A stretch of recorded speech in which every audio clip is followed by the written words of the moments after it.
Hi, today we are visiting Silverflow in the headquarters in Amsterdam, and I'm about to speak with Robert Kraal, one of the co-founders of this company.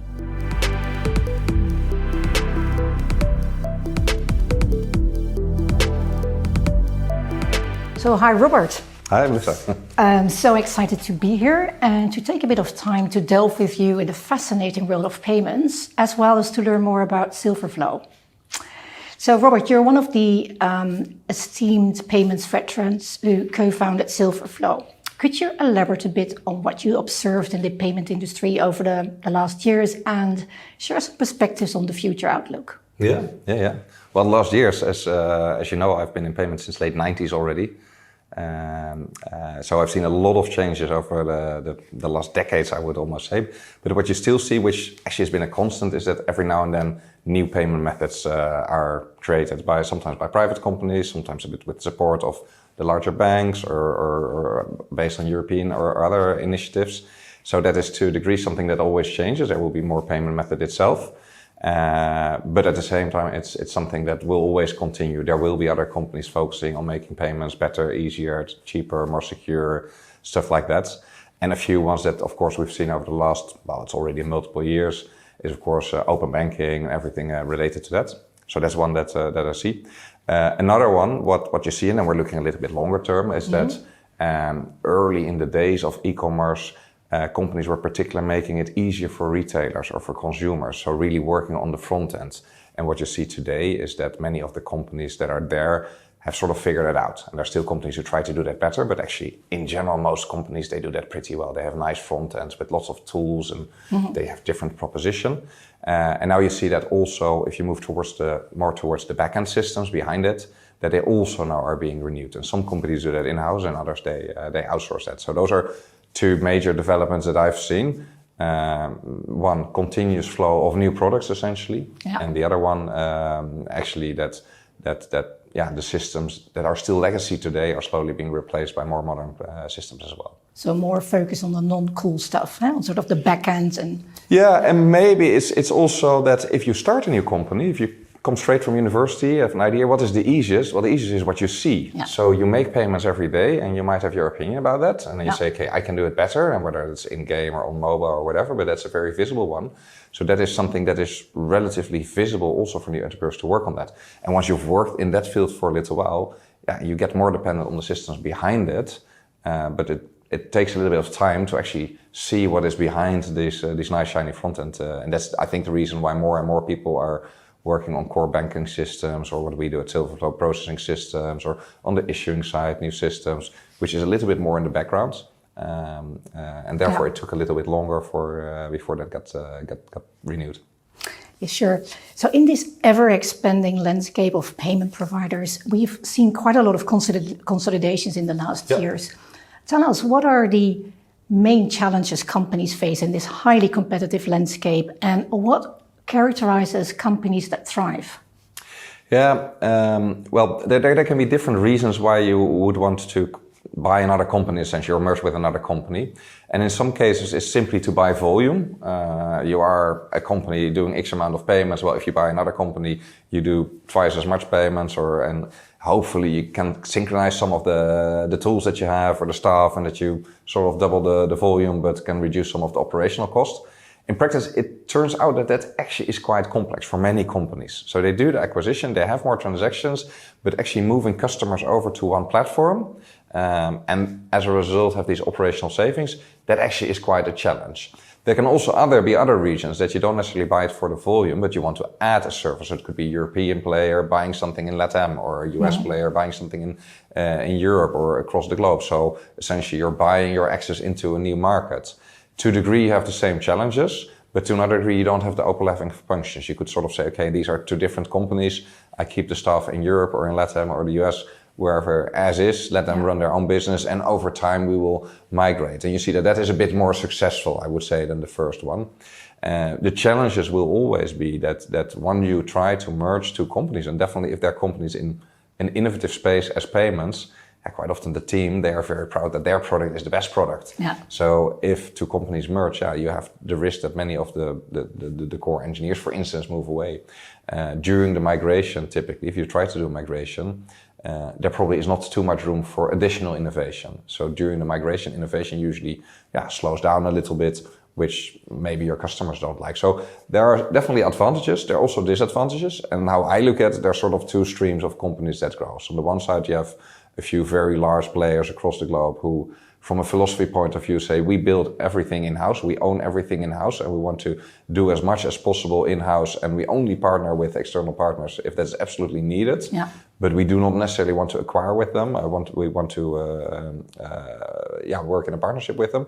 And there are other companies who say, well, actually, we don't grow our business in-house. Our growth strategy actually is related. We have a very strong merger and acquisition process, and we buy companies that we find interesting, and we also have a good program to integrate those new programs. So there are two slightly different views. If you ask me personally, I've always come from companies who has sort of the first group. So grow organically and try to build the best product yourself with the best partners.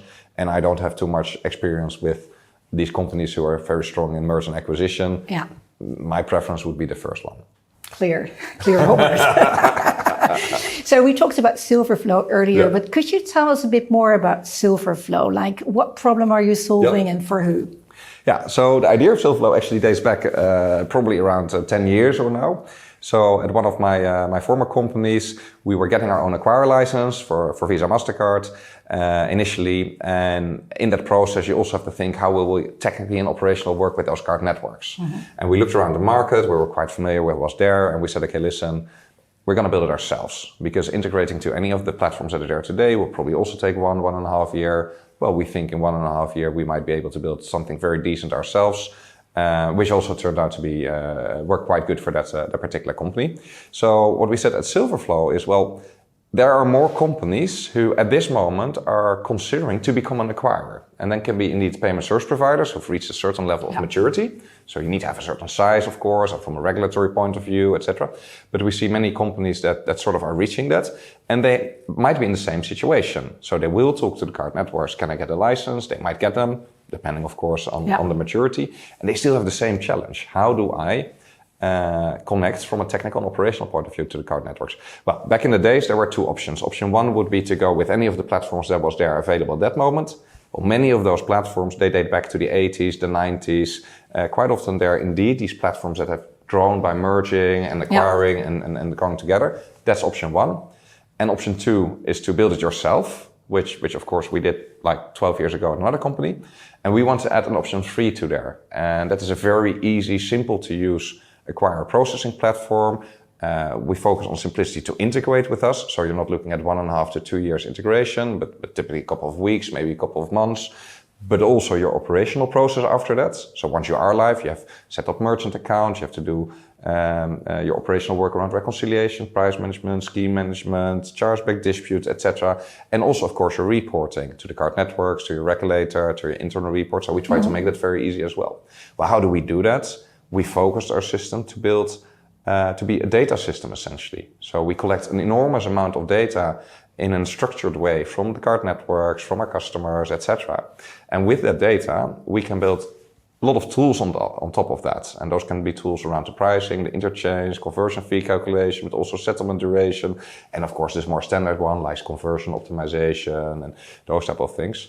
But the idea is, we have all that data, we can make them available to our customers. And we build tools on top of them, and they can build tools on top of them.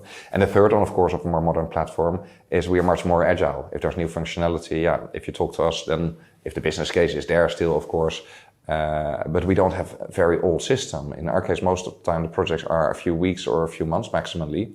And of course, that means that our customers have access to new functionality much more or quick, essentially, than with and what is quicker if you compare that with sort of the traditional legacy platforms and say the schemes come with new features? So what is sort of the difference? So very roughly speaking, when the schemes come with new features, there are 3 types of variants. The first one is you have to do it and it has to be urgent and quick. And those quite often relate to security elements or geopolitical evidence. You have to do it, everybody has to do it, but it's also urgent. Yeah. There's also an element of products that you have to do, but you have more time before it's mandated. So think of things like contactless payments, for instance. I think that was first launched in 2005 or 2006 somewhere. And I think that the mandate to actually deliver it is in 2026 or so. So you have 20 years to build it. Well, we typically would be amongst the first to build it because we have the access, we have the tools, we can make that product. So our customers would be able to benefit of those functionality in an earlier stage. It's mandated functionality, but they will get early experience with that already compared to the other ones. So essentially, you get access. And there are many of those features. Then there are also optional features that you don't have to build, but you can build them. And quite often, if you build those optional features that are just in the documentation, they give you advantages. Could be slightly lower interchange, slightly lower risk, maybe a little bit more information to the retailer, those type of things. It could be more convenient for the consumer. So there are different ways. Yeah. Typically, if you don't implement them, they will be sent as a standard transaction. So they will still go through, but they might have slightly different conversion, different rates. If you do implement them, well, there might be certain advantages there. Those are typically the ones, and particularly if they're new ones, that many of the, I would say, less agile acquired processors, they typically don't prioritize them because it is a big thing for them to build them. Yeah. The business case is maybe not very clear from day one. In our case, we sort of say, okay, no, but we are a very innovative company, so we try to be full on spot on that type of functionality as well. I'm not saying that we have everything, but the business case in our case can be a little bit smaller than I would say for many of the legacy providers. Clear, fascinating. Hey, and what are the key considerations for payment companies to buy or build processing capabilities? Yeah, I think that's a very good question as well. So I think if you want to become an acquirer as a payment service provider, well, that means you have to have a certain maturity in terms of regulation, but also volume. So you need to be aware of how to board a new merchant. This is all about having the license itself.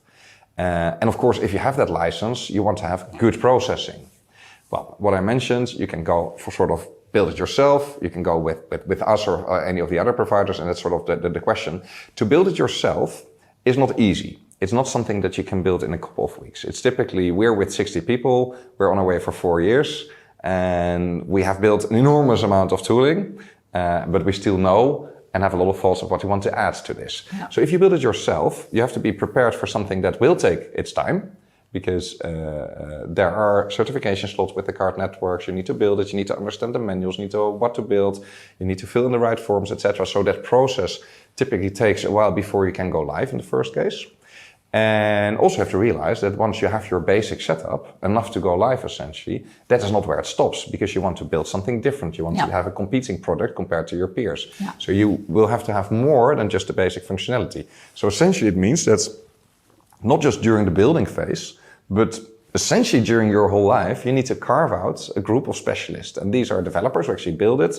You will need to have card scheme managers who sort of know what to build, who make sure that you have the right certification slot with the card networks, who prepare the testing environment, stuff like that, who manage the actual hardware or software connections to the card networks. And quite often you also need to have people who know about the card scheme rules and stuff. Yeah. If you can carve out those people for a longer term, so not just for 1 or 2 years, and from a strategic point of view, it makes sense for your business, yeah, you could build it yourself. But for most companies, that sort of inflection point, when is it from a financial point of view, from an investment point of view, interesting probably is you need to process more than several tens of billions of euros per year on cards. But then you still can make the choice to build it yourself if you think that you have a technical benefit out of it. But that is very rare, of course, that somebody with a small team can outperform larger teams who are specialized in this. Well, thanks, Robert. Thanks for sharing your insights with us. And I'm very keen and excited to see how this journey continues. Thank you. Thank you as well.